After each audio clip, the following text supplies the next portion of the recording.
thereafter. It's not going to be, going to the local grocery store or supermarket and being able to have the diversity that we used to enjoy in 2008 here in the developed world. And those days are gone. Yeah, and I think that's something that people need to be prepared for. That's something that I've actually been seeing a lot in around me in my own self. One of the things is, because we've got about 15, 20 minutes here before we're gonna end this with you tonight. I do invite you back again in March if you're willing to come back again in March. No problem. That would be just fabulous. But I want to talk about the one that you have about the climate confusion and that, because that actually goes into our food sources and some of the other things that are going to be going on with the population. So I'd like to kind of talk a little bit about what can be expected for 2009 for the people that don't get your reports, and of course we're going to share with everyone that before you leave here tonight. Sure. But I really would like for you to talk a little bit more about the earthquakes, the climate confusion, and some of the global changes that are coming up weather-wise.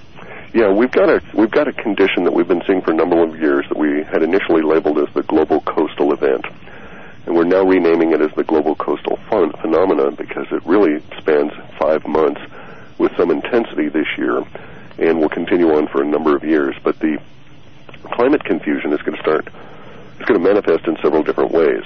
One of them is going to be strange flowering, for instance, and odd non-fruiting of plants. So we may have farmers be able to plant their crops, and they may flower a couple of weeks early and not have any pollinators at all, and the whole crop is lost. So there's going to be those kind of impacts on it. We're also going to have climate confusion in the sense that of atypical weather patterns that just simply don't break. So we may have, for instance, the cold in the Northeast continue all the way through March and then into spring.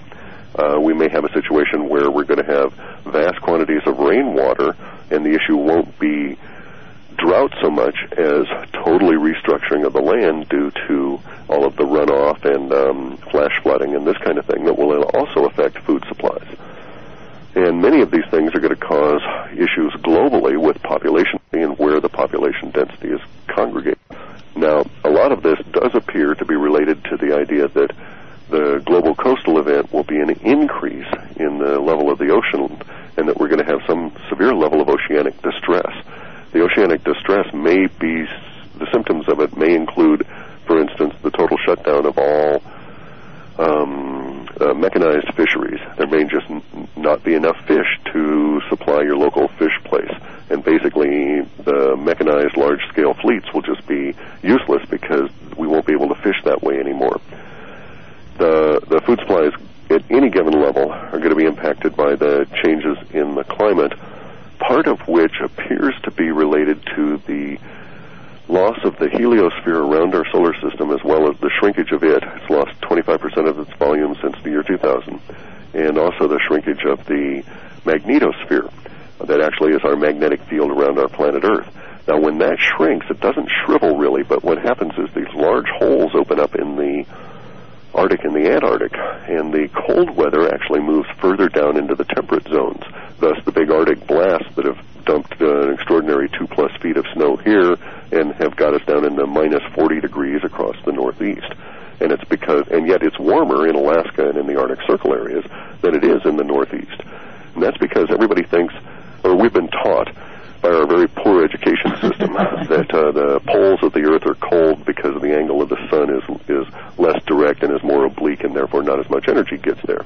And that's quite bogus on any number of levels and can be argued into non-existence. What really causes the extreme cold at the poles is the magnetosphere, which brings down high-energy particles from space as part of the recirculation of the magnetic field lines. When those high-energy particles come down, they also bring with them the intense cold from space by displacing ordinary air. And that's why it's cold in those regions. So if the magnetosphere changes, we can get warming on the poles, which may lead to increased levels of water on all of the oceans, thus causing global tidal problems. But also, we're going to get huge amounts of rainwater, gigantic amounts of evaporation off the oceans we hadn't seen before, and huge amounts of deposits of rain and snow across much of the temperate zones of both northern and southern hemispheres, which will affect the breadbaskets. 0-point energy kind of things, but those sorts of devices won't be available or really developed until after 2013, and they start showing up. Some of the language shows up for them around 2014 and onward. And the whole society, apparently, of the whole planetary society is organized around this new electric concept. Wow. In like 2019. So it takes a number of years to actually manifest. But we've got to go through some really hard times between now and then. And by the way, as part of the summer of hell here, we're going to get periods where people will just walk away from their jobs because they haven't been paid, and we're going to see brownouts, power shortages, this kind of thing. So again, people need to be prepared for that. Yes. You know, there's a lot of people out there. I just kind of want to add this as a note. There's a lot of people out there that have ideas, and they're implementing some of these things for, you know, sustainable living in some of the most worst conditions and you know, energy sources. And of course, this is on a very, very small scale, and they're in pockets around the world. So I do urge people to reach out to others, to network, so that you can be part of the prepared ones and, you know, find this information.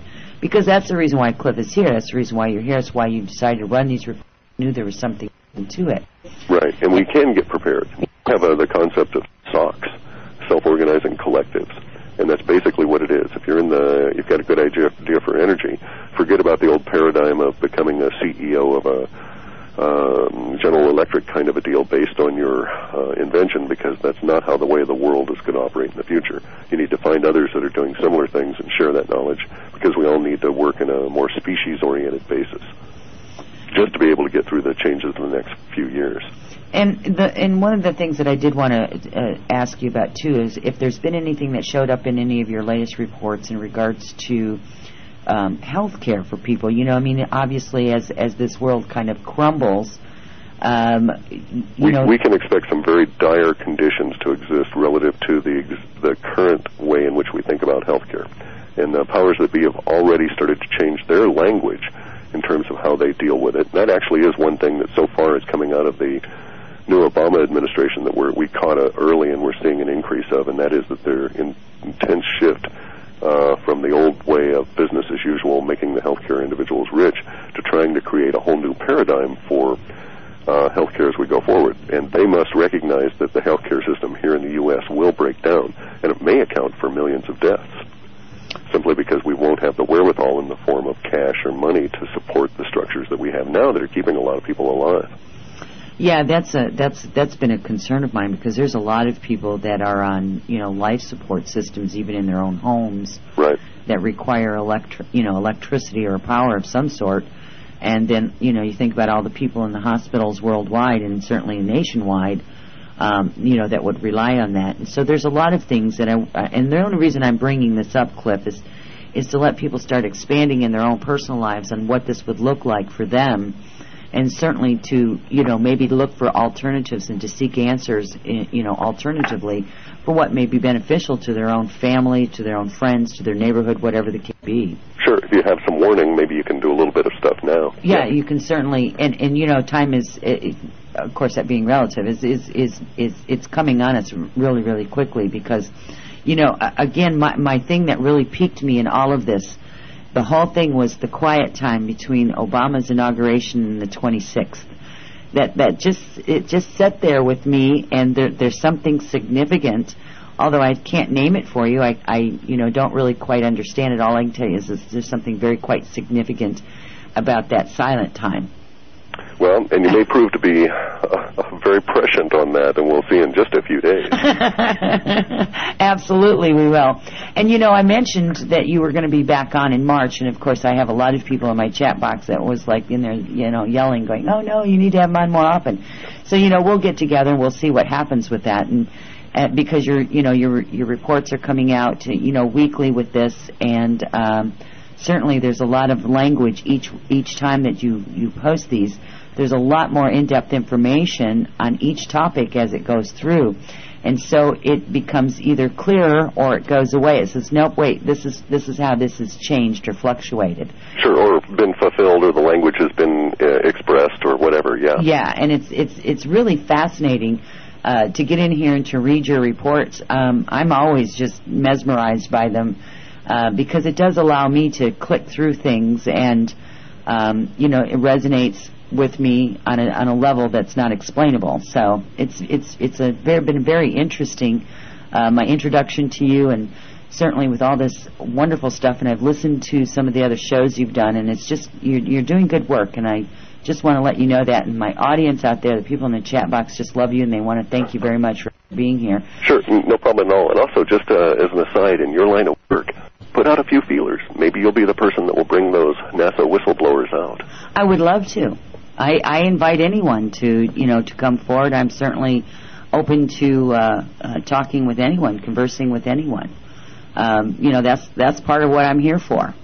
Well, and they'll certainly be contacting you later on. It won't be too much after May. I suspect that we'll start to see the real flush of it in fall, but the early part will be in May. Yeah, absolutely. And I think, hang on just 1 second. I would like to ask one more question here for you before we let you go tonight. And the John Titor timeline, 85 north and above is places to go, question. John Titor was an acknowledged fraud by a group of students that put together some very sophisticated language. But that doesn't necessarily mean that some of the information isn't valid. The current thinking is that the pole shift, or the crossing of the Earth through the galactic center's magnetic standing wave, will be less effective the further you get away from the equator. So there is some logic in that. And Hapgood et al. Have researched the last few pole shifts and found that they are only about 30 degrees each time. Curiously, they're in the range of 30 to 33 degrees, the Masonic power number, but nonetheless, if you were in the higher elevations of the latitudes and they shifted downward 30 degrees, well, there you go, not so bad. Not as bad as being in the lower elevations and shifting towards the equator. Okay, so that's good information. Yeah, and it logically, if I were a free individual and didn't have familial restraints and obligations, what I would do would be in these next 3 years would be to equip myself as well as I possibly could and head north. Head north, huh? Yep, I'm already at over 40. And years ago, I came across this official government document that I perhaps shouldn't have seen, but neither here nor there. But one of the things that was in that government document was a suggestion that areas south of 40 would be severely hit. Okay. That's interesting, because I was told years ago to go north, and they didn't say specify it, just said go north. Well, there's a lot of logic in that, because if we do have a geographic pole shift, and there's more and more evidence mounting continuously that that's actually underway, then the impact would be 30 degrees. And the place you don't want to be at is the equator during one of these, the new equator, during one of these episodes. Gotcha. Absolutely gotcha. Well, again, Clif, I so thank you for being here. Please, before you go, let everyone know how to get the reports and also your website, and we will be in touch, and I will be making the announcement of when you'll be back on. Sure. The website is halfpasthuman.com. We don't really post a lot of public information there. That's just really as a structure for subscribers to come on in. The reports are very